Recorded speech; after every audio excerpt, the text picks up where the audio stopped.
What's up sa inyo mga itik? Ngayong araw guys, dinaanan nga pala na matinding bagyo yung bahay nila Mingming. Kaya for today's video, kami nga pala yung naatasan ni Mingming na maglinis ng kanilang bahay. Grabe rin kasi pinagdaanan na itong bahay nila Mingming guys, pero buti na lang hindi siya nasira. Kaya ayan, pinagbabugahan na lang namin ng pressure washer para matanggal yung mga matitinding putik.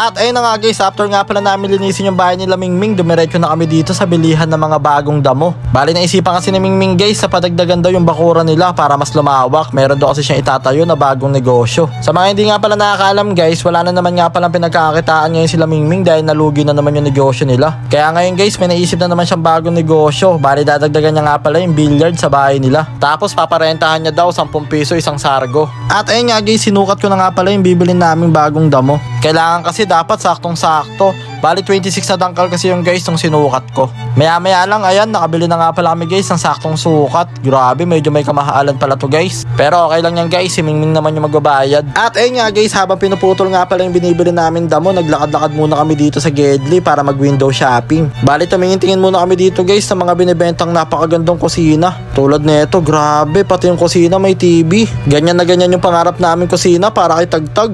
At ayun guys, so sobrang dami rin pala ditong chandelier na pwede rin namin ilagay kay Tagtag. Ano ulam mo?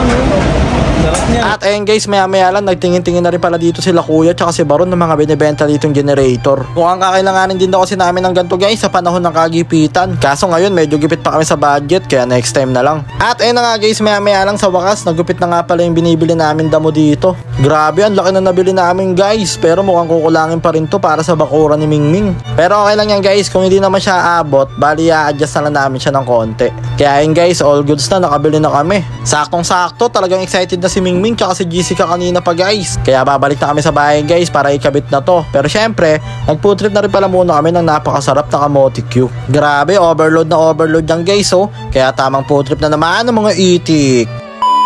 At ayun na nga guys, pagbalik nga pala namin sa bahay, inumpisa na nga pala namin iligpit dito yung mga halaman ni mama. Bali inisang tabi lang muna namin sila guys, pero ibabalik pa rin namin yan. Lalagyan lang namin ng damo para napakaganda niya ng pagmasdan. At syempre, after that, pinagwawalis na nga pala muna ni Baron yung mga naipon na mga putik-putik. Grabe, may kawang gawa talaga si Itik. I-flex na namin dito yung mga tanim ni mama. Ito nga pala yung pang ano niya, pambungkal. Yung kutsara namin dati. Ito mga tanim na mama, ito papaya. Ito mga aloe vera. Ito malalaking aloe vera gels. Ito mga alugbati.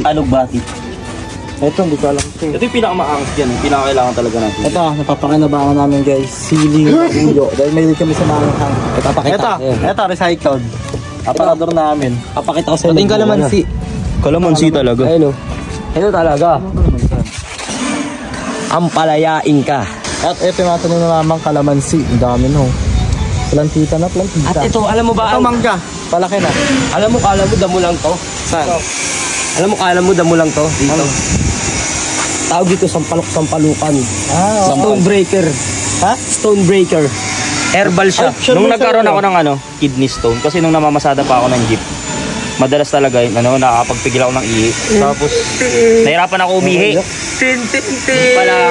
Meron na pala akong kidney stone. Kaya real life. Pinapakuluan ko to. Ayun yung ginamot niya guys oh. Sampalukan. Paano gamitin? Pinapakuluan lang siya. Tapos iinumin. Medyo lang siya, mapakla. Pero talagang naiihi ko yung lumabas. Nawala talaga. Lumabas siya. Bigit yan guys. Sampal. Kaya nga si mama nagtanim niyan kasi para daw kapag At ayun na nga guys, after nga pala ng story sharing ni kuya, ayan, ikakabit na nga pala namin dito yung nabili namin napakalaking damo. Medyo may kabigatan nga pala to guys, kaya nagpatulong na kami sa ibang pinsan namin na si Ace Philip Asis at si Inchong. Grabe, tignan nyo naman guys, hindi pa nakakabit pero sobrang ganda ng pagmasdan. Grabe, parang ang sarap mag-camping dito sa rooftop namin guys, kaya ayan, nilatag ko na rin pala yung camping chair namin. Ayan bagay na bagay guys, kaya ayan, pinagkakabit na nga pala ulit namin yung mga halaman ni mama. Bale, eto nga pala mga maliliit na paso at mga halaman. Ito nga pala magsisilbing harang para wala mahulog sa hagdanan. Maya-maya lang, sobrang ganda na dito sa rooftop guys. Kaya ayan, tuwan-tuwa yung Japanese dog namin na si Hachiko. Mukhang magiging playground na tong rooftop namin ng mga pets namin. Ayan si Jeffrey guys, tuwan-tuwa oh. Pero ngayon lang yan guys, kasi kapag nandito sila Mingming tsaka si Jessica, hindi sila pinapayagang umakyat dito. Medyo may pagkamasama rin kasi ugali nun ni Jessica guys. At ayun na nga guys, maya lang, ayan, inilatag na nga pala namin yung mga bagong bili ni Mingming na bilyaran. Grabe, 2 na bilyaran niya guys oh. Kaya maglaro na rin kayo dito, 10 piso lang per sargo. PM nyo lang si Mingming guys, re-reply na agad kayo nyan. Andito lang naman lagi yan si Mingming guys, magbabantay. At ayun nga guys, syempre naglagay na nga rin pala sila dito ng mga camping chair para sa mga naghihintay na customer. Tol, merienda daw sabi ni Mama. Ayan tol. Nilutuan tayo ni Mama ng piniritong saging. Oh, sarap yan tol ah. Solid. Baka piniritong saging Food yan? trip. Piniritong. Solid doon, hap. Sarap. Chong. Food trip. Hey, banana cube. Banana cube. Solid pre. Ay, hap. Bako ka pa tinapay dyan ah. Pang food trip ko dyan tol oh. Food trip. Food trip. Hop.